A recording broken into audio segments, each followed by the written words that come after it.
Righto guys, this episode we got more new parts or more new old parts, and I'm going to try and predict what we're going to actually cover in this episode. We're going to get the rear e-locker back in.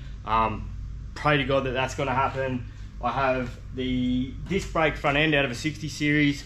Thanks for your help there, Tom, mate. Obviously it needs a fair bit of work. It's just been sitting around a paddock for a while, but it's got the key components that I need. We'll strip the old one down, strip that one down, and see whether we buy new discs, new calipers, things like that. More wire wheels. Got a few different styles. I was really getting bored with the same old wire wheel. It is my favourite thing to do. And we have a solution for the old guards. I have pieces to replace the bottom section, so we're going to go away from our original plan. They're the right colour, right patina, and I don't mind having the world mark across them and let it go rusty and sort of suit the rest of the car. So I think that's a better solution. We do have our brake lines. I took mine in that I'd bent up into a bit of a profile, and just judging by the looks I was getting, he wasn't really impressed with my template. So I said, look, just measure them, make them straight. He said this stuff, the newer stuff, is quite pliable, so I'll be able to bend them to suit, and it'll be a nicer job. So there we go, we've made a prediction of what we're going to get done this episode. Now let's see if we can do it. First things first, I've got to get this great lump of steel out of the back of my ute, so I'm going to have to call in a friend for that, and we'll start stripping them down and see what's good, what's not. Righto, let's get into it. Righto, time to go. It's not flash, we pushed on too far, and now the pub's shut. It's 10 past 10. I reckon you're a bigger bogan.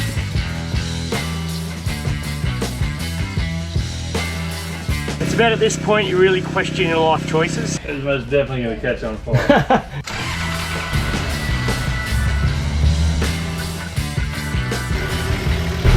Pretty bad.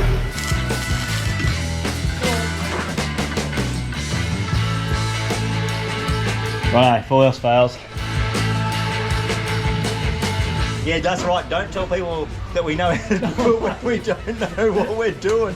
Are you putting that on the video now? Don't forget, when installing new suspension like this, make sure you lube your pin.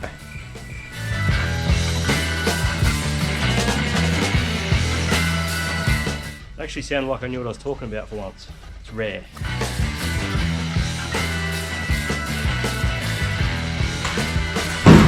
Oh!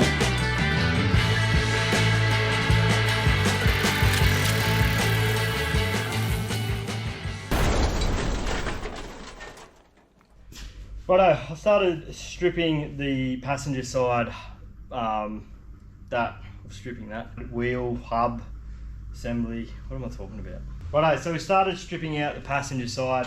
We'll pull the CV out and see what I'm in for.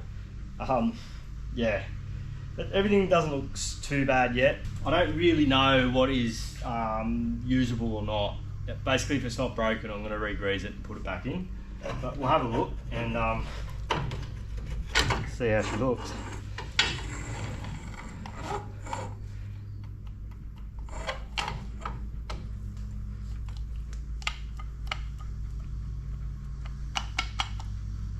To use it or not to use it? I think we'll reuse it. You gonna help Charlie or what? If only the dog could do half this stuff, it'd be bloody handy. Right, I'll go through and strip out the disc brake housing that I have. It is very rusty, it's been sitting in a paddock obviously, and we'll see what parts we can use. Hopefully we can use the caliper, just rebuild it with new pistons. The disc I think's had it, but we'll use the hub, the caliper, the steering arm and the knuckle. So we'll get that stripped out, and once I get it all stripped down, I can get on the wire wheel. Yo.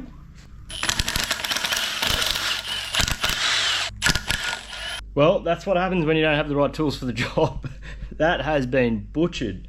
And I don't know how they've ended up with chunking it out that hard. Like, they shouldn't be done up that tightly. I mean, they are a locking, I suppose, but wow. So I do have the right tool for the job, which is somewhere around here. So pretty sure it's a 54 mil. It's probably written on it somewhere. I'm pretty sure it's a 54 mil anyway. It's something worth keeping in your spares for the Land Cruiser people out there. So that is, yeah, pretty bad. I wouldn't even do that. Anyway, it's coming apart all right. The freewheeling hub on The disc brake diff feels like it's in a lot better condition than the one that was on mine, which is good. So that's why we bought it, to get some better parts out of it. I'll continue just to strip it down. Look, it's just pulling nuts and bolts out. It's not that exciting. So strip it down, and then I'll get on the wire wheel, clean all those bits up, clean all those parts out. We'll re-grease that CV and put it all back together. Obviously once I've painted it. It sounds really easy, but it'll probably take me about 12 hours to do that. Anyway, roll a bit of a montage now, and you can sit back and enjoy me sweat my ass off in this shed, because it is freaking hot.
Righto, I've got both housings stripped down on the passenger side. I'd love to just go through and strip the other side, so I'll do it all at once. But my lack of experience suggests I should probably leave that there for reference. I know it probably seems simple to most, but at least I've always got something to reference back to and try and put it back together correctly, or I will put it back together correctly. So the next thing is to see if we can get the pistons out of these brake calipers. If I can do that, it's about $35 for a piston seal kit, or $275 for a complete caliper. And I do appreciate the support all 4x4 spares gives me, but I'm not going to just waste money. So if they're serviceable, we'll put seals in them. If they're not, you know, it sucks, but I'll have to replace the caliper. Again, we're trying to keep this car safe. Brakes are pretty damn important. So I'll go about trying to remove these cylinders. I have started to just get one for like moving ever so slightly, but I really want to get this done this afternoon, at least one side, and go, righto, I need caliper or not, or I definitely am going to buy a rotor. The rotors are quite cheap, they're $100. It's not worth stuffing around with it. Even if you cleaned it up, it could be warped, and again, brakes are important. So let's get on and try and get these cylinders out. Funny, you know, I went a long time without a simple thing like a bench vise in the shed, so I tend to do things the hard way still, and then go, hang on, I'll put it in the vise. So I've got him up in the vise now, and we'll see if we can get some multi grips on it and try and free him up. Wish me luck.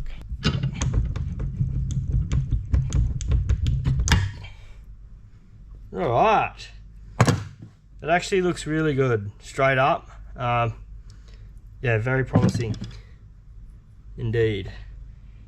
And we're leaking crap everywhere. Typical my style. I like to make a mess. Can't believe these have 4 piston calipers. It's amazing. It's like a sports car.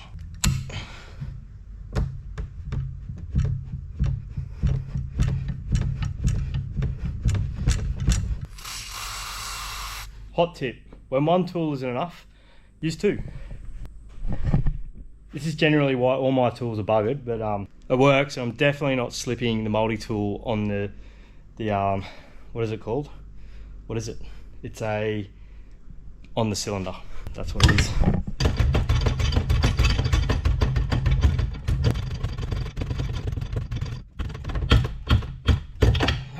Oh, they're out. Something really worrying I saw the other day.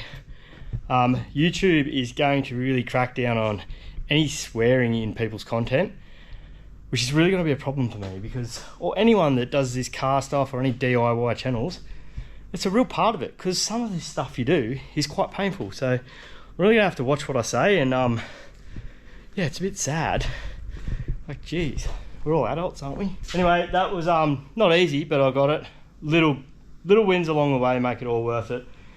Hopefully I don't put them all back together and they leak anyway, but the cylinders themselves actually look nice and shiny. Yeah, they look like they're in good nick. So now that I've got it all stripped down, I'll clean everything up, literally just clean the shed, then go to the parts washer, clean the parts up, wire wheel the parts. Look, I'll won't even put a montage in for this bit, okay guys, sorry. I don't know if you're getting sick of that with a bit of music behind it. I enjoy editing it. Trying to make something quite mundane, half entertaining or look any good. Let me know what you think. Comment, be harsh, be honest. I don't care. I'm a big boy, you won't hurt my feelings. So yeah, that's where we're at. I'll get back to you when I've got some parts cleaned up and we'll get them painted up. Got some caliper paint. Should look really nice. Let's order some more parts, 3 or 4x4, and get to work cleaning. So it's a new day, guys. We probably will do a bit more wire wheeling today, you beauty. I'll just show you where we're up to. It's a good opportunity to show you all the different stages of doing a swivel hub. It's probably a good way to explain it. So we've got the bare knuckle there now, just about to reinstall the inner axle seal. So pretty easy to get out, screwdriver down through the top as such, and just pop the old one out and then get the right size socket and just tap the new one in. Look, again guys, I'm not a mechanic, I'm just doing this with a bit of common sense, and I hope it helps you guys out. So one thing I will mention, and they talk about some things like this as being a bit of a dark art, and it really isn't if you just use a bit of common sense. The top and bottom of the actual knuckle has these bearing caps, and they have actual shims in behind the bearing caps. The top bearing cap is actually the steering arm. So when you do take those bearing caps off, just keep note of how many shims are either in the top or the bottom, and 9 times out of 10 that's probably what you'll put back in. It is to put preload on your bearings, so if you've done wheel bearings and stuff like that before, I can't see how it's going to be a massive deal. If they do get a bit of play in them later on, you can actually just take a shim out. So the more shims, the looser; the less shims, the tighter those bearings are. So we've got all the spindle cleaned up, the brake caliper pistons all cleaned up, and I've fully disassembled the freewheeling hub. I'll show you how that goes back together. Again, pretty easy. Otherwise, new freewheeling hubs are like $300. They seem to work okay, so we'll just tidy them up. So we've been outside this morning, painted up everything I need to put that hub back together. I'll show you how it all goes back together. I'll try and do that in a bit of detail for you guys. Now everything's clean, it will make more sense. When it's all covered in grease, very hard to explain where things go. So I've got that knuckle all cleaned up. So I'll tap the bearing cups back in, top and bottom, ready for when the knuckle's dry, and we'll start reassembly.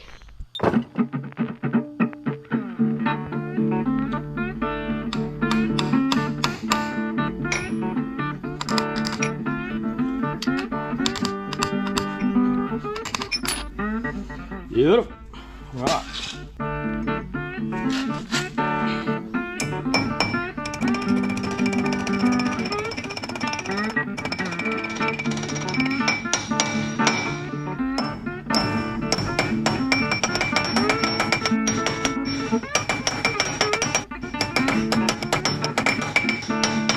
Righto there, home. Next thing is we need to slip all the felts and rubbers and snap ring back behind the actual knuckle before we put the housing back over, and then they bolt to the back.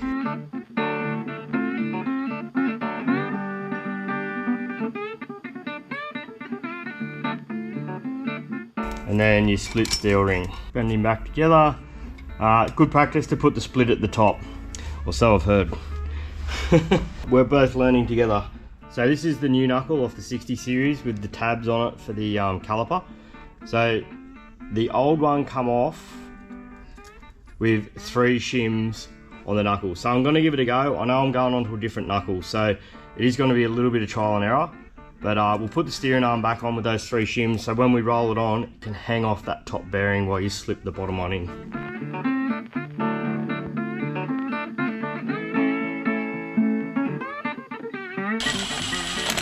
Alright, so it feels good. I've just got it half nipped up. There's no lateral movement, so I think those shims are going to be okay. Look, I'm doing this with trial and error. If I do 5,000 Ks and they're really loose, that's on me. But I'm going by my limited knowledge of bearings, and as long as there's no play but they freely move, that's what I'm doing.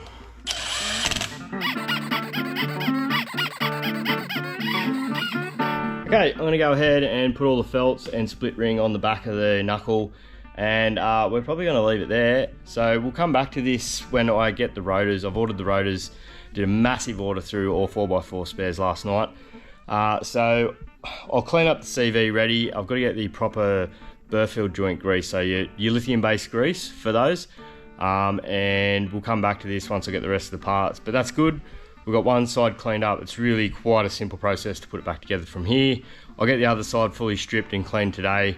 So I'll see you on the flip side when I get the rest of the parts, and we will finish putting the front end back together.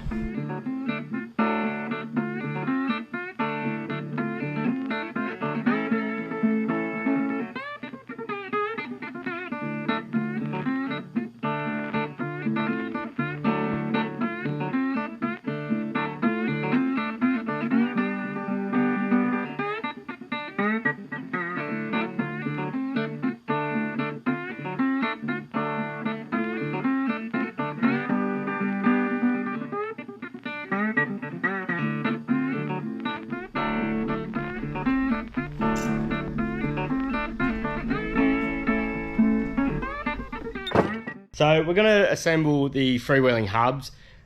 We can then put the CVs back in and put the actual hub back on. No, spindle it's called. So we can put the CVs back in, put the spindle back on.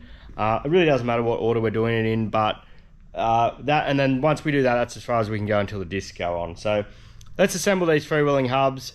They look pretty easy. Look, I've never done this before, so it's just for you guys out there that aren't car nuts. All this stuff is definitely doable.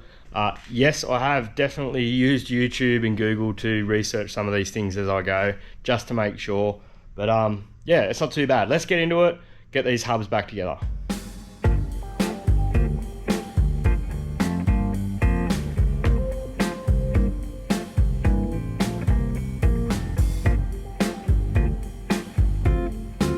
Okay, we'll do the outer locking ring. I'm just going to put a tiny little bit of grease. There is a little rubber seal in there, so be careful when you are wire wheeling these and cleaning them up that you don't damage that rubber seal. There's also a tiny little hole with a spring and I'd say a little ball bearing in it. I won't lie, that has long left the building. I lost that when I pulled it apart. I don't think it's going to bother them. If it is a problem, I've got the other set of hubs there, I'll pull it out. But I'm assuming it is just to make it feel like it has an indent on the inside of the cup here. So I'd say that little bearing just clips in as it goes from lock to free, but it shouldn't matter. It should only go so far anyway. We'll let you know on that one. So we'll push that into the back here. That's all nice and flush there. One circlip to go on the back of that.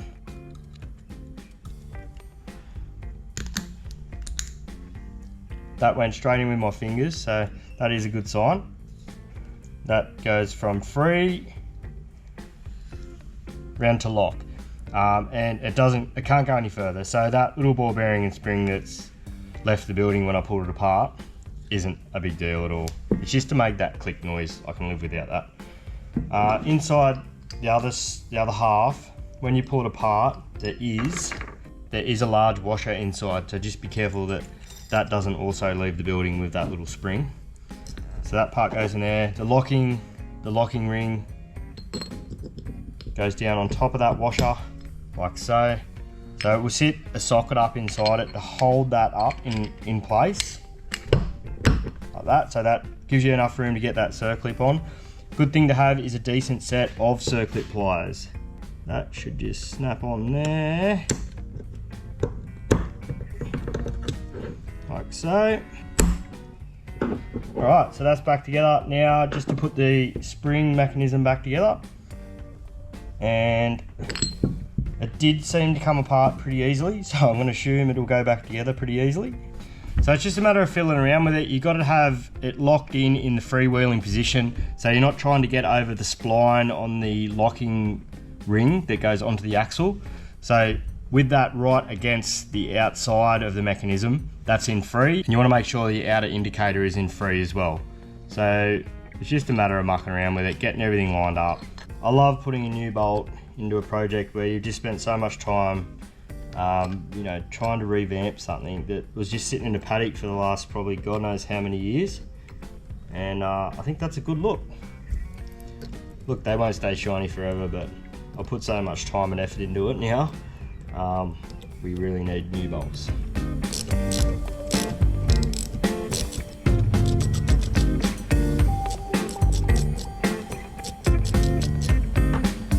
Righto, you just watched me put that freewheeling hub all back together. Hopefully you've noticed that I didn't put a gasket in it. So I'll go and pull it apart now and put the gasket in it.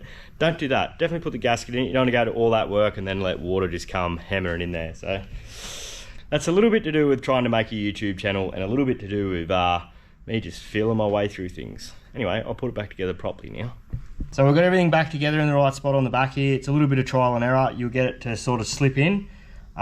Before we do that, we'll put some molly grease on the inside, same as what we're going to use in the CV, and just get your gasket ready to go on top. You want to seal it with, you know, water ingress and whatnot. So comment below why we use molly grease in the Burfield joint. I could Google it and find out. I just know that that's what we use. I don't really know why. I don't honestly know what the different styles of grease are all about between bearing grease and a molly grease like this. That'd be a good comment to make below, and we'll all learn something out of that. So I'm just going to put a bit of grease in here to help this mechanism work together. But not a bad finished product. Feels nice to use. Everything slips together nicely. Free, lock. Awesome. Righto guys, this should be entertaining. I am going to replace one of my CVs. The short side axle was really tight and felt really nice. The long side, I can actually see little chips in the actual CV itself. So I've done a bit of digging and a bit of research of how to remove the axle from the CV without actually disassembling the CV, or you need to do that first anyway. And we're going to use the short side or the output shaft and CV out of the 60 series diff, which looks like or is the same. So they feel like they're a lot tighter and in better condition. So we'll see if we can't get the axle off the CV here, and I've got a bit of a method that I'm a little bit sketchy on myself, but we're dealing with second-hand parts, so we'll give it a crack. Righto, so the idea is there is a circlip on the inside of the joint. Obviously you can't get that off. So when you install the axle, you collapse it down, slip it up in, and it opens up and holds the axle to the CV. So all the research suggests is get a piece of square steel, stick it in a vise, and drop it. Sounds ridiculous, but so for safety, we do have a piece of timber on the floor so it won't just smash into the concrete, and hopefully my vise can handle it. Here goes nothing. Holy shit. That's it. There you go. That worked really well. That's really quite easy. So we'll get the other CV off. The short side of the 60 series was nice and tight, so we'll do in.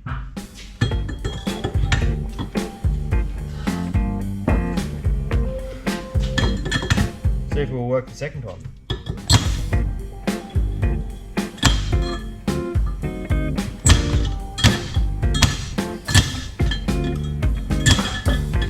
Sweet. I'm just going to go and wash him out. Obviously going to make sure you get all the little bits of clip in case they've snapped off and gone wandering around in there. Luckily we saved the first one so we can use it to put it back in. I'll go and wash him up and we'll get it back together. Righto, to get him back on, we're going to put a zip tie around this clip to hold it in. And as we slide that Burfield down past the clip, we'll cut the zip tie off. Again, this is just because I've done research, obviously, but that's how you learn everything. So we'll see if this works.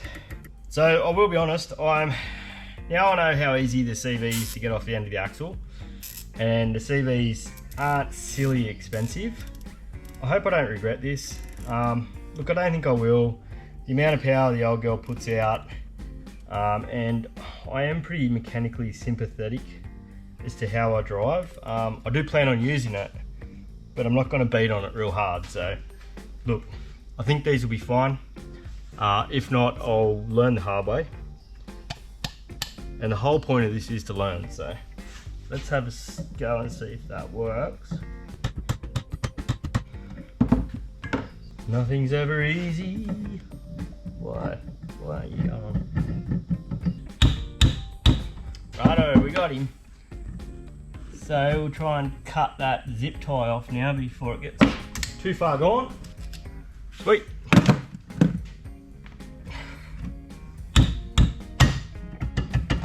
Look at that. Yes. Righto, I'm going to grease them back up. I'll get back to you as I'm slipping them in. There's a couple of little hot tips that I can pass on. Righto, before we start greasing up the joint, I'm just going to wipe a tiny little bit of grease just inside that axle seal that we installed the other day, just to help the axle slide in. Righto, so this is black moly grease, as we said before. Comment below, what's the difference? Why do we use it? I'm sure I could figure it out myself, but I'll give you guys a job, and it'll help anyone that's watching. Right, so I'm going to go ahead and just keep wiping grease into the joint, rolling it around, and the more grease you can get into that joint, the better, before we go and install it. Always wear gloves, don't be like me. Righto, once the joint will no longer accept any grease, I'm pushing it in and it's squirting back out at me through the race. So I'm confident that there's enough grease in there. You try not to get too much up the actual shaft because obviously that's designed to sit into oil. So we'll grab the rag rather than the axle shaft. And so the idea is to not put too much load on the actual axle seal. It's not that easy to, you can't slide it all the way in without putting some load on it. But the general idea is don't put heaps of load into it as you're sliding it because the axle's got little grooves in it and it'll just tear your seal to pieces. So I'll just get rid of some of this grease off my hand. And there's flat spots on your CV, so it can only go in one way.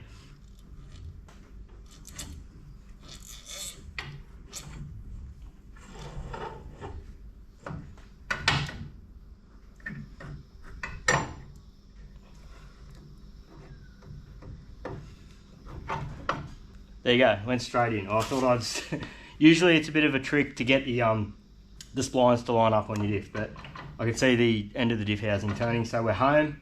So before we go ahead and reassemble the whole spindle, we've got to pack a heap of grease in and around that CV. Make sure you wear gloves.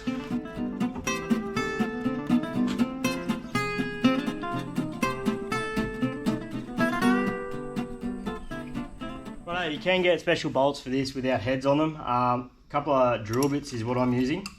So they're just to sit there so you can slide everything on because there's quite a few seals, the stub, the backing plate all go on with the same bolts. So we'll sit those on and then we'll start reassembling.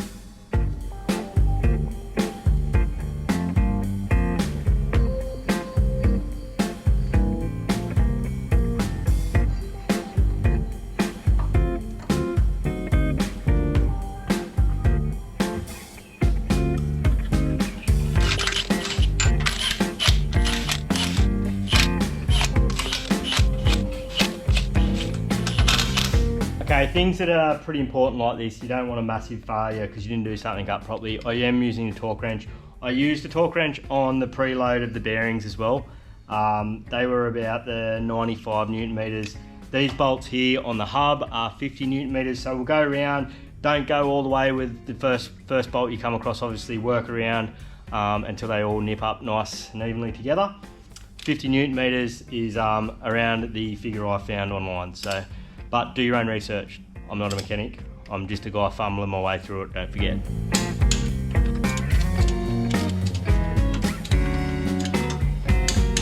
Awesome. Once you're happy, they're all done up and done up together at the right torque spec. That's it. The next thing is the hub and the wheel bearing, which we can't do yet because I'm waiting on the brake disc. It should be any minute now. So I'm gonna go across to the other side and do the same thing as what I've just done there. After we do that, we'll put all the steering arms back in because there's no reason why we can't, and it's a part of this whole process, so we're getting there.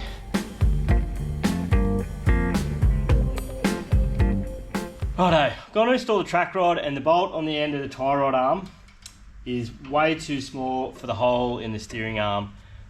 I've just got my wires crossed. Everyone said, or everything I've read said, you need to use the 60 series steering arm on the 60 series hub. But you read a little bit deeper, and the late 40 series, i.e. 47, which this is, is the same, exactly the same steering arm, except for that end knuckle bolt hole.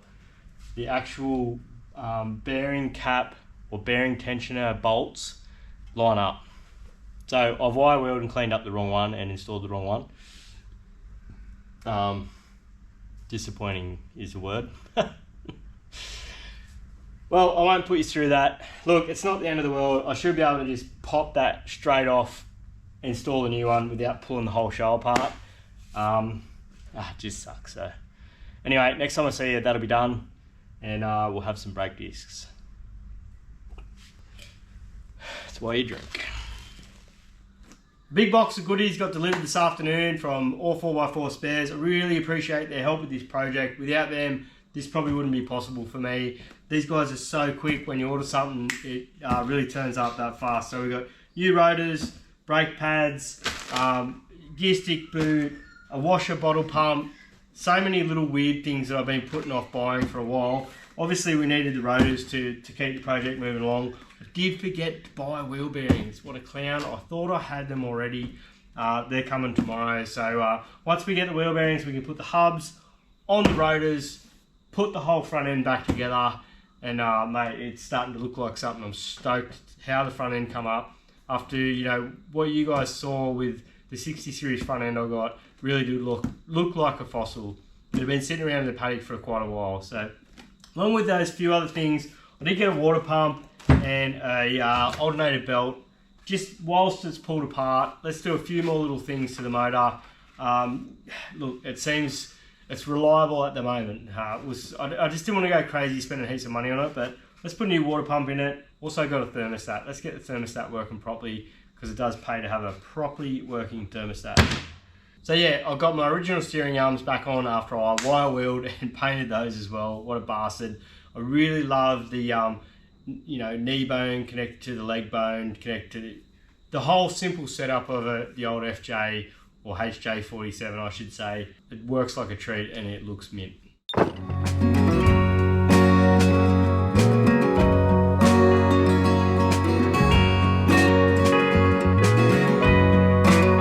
The old Lance project is becoming a little bit of a disease. It's keeping me up at night now. But, we'll get these hubs on. I just want to see that finished. Bloody good feeling. Let's keep going.